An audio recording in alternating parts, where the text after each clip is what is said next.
Here we have the Cestari popcorn maker, great product for your kitchen, fun for all the family. Great way to easily cook popcorn with, within a couple of minutes basically. Easy product. So basically grab your popcorn, 1/4 cup into the silicone tub.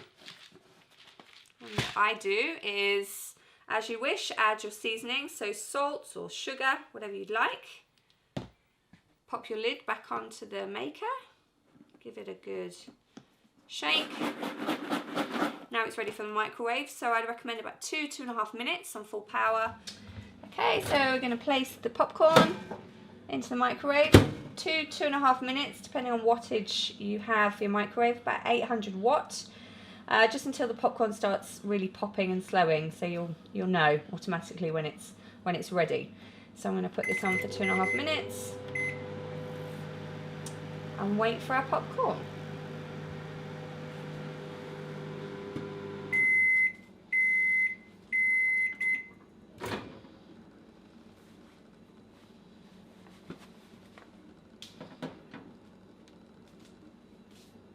Okay, so here we have it, perfect popcorn, ready to serve to the family.